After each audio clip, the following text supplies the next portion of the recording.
3000 చేస్తామన్నారు. 2000 ఉన్న పెన్షన్ 4000 చేస్తామన్నారు. ప్రతి ఆడామెకి 2500 ఇస్తా అన్నారు.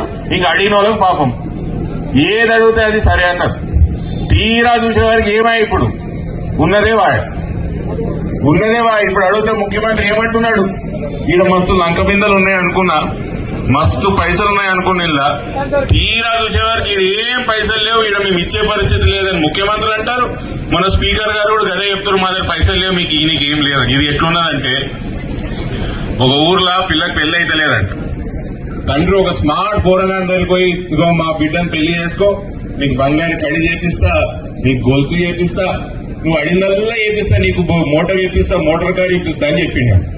తీరా పిల్లగాడిన మీరు పెళ్లి చేసుకున్న తర్వాత అల్లుడు పెద్ద మనిషికి అడిగితే ఏమే మామ నా కడేమేమై గొలుసు ఏమై అంటే, అల్లుడు అప్పుడు చూడడానికి స్మార్ట్ గా అనిపించిన కానీ ఇప్పుడు నీకు బట్టతలు వచ్చింది.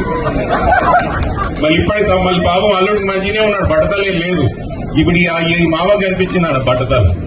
గట్ల తెలంగాణ రాష్ట్రంలో మంచిగా ఉన్న తెలంగాణ రాష్ట్రం ఏం అప్పులు లేవు, ఏం లేవు. సంవత్సరం కిందటి లేని అప్పులు ఇప్పుడు వస్తాయి.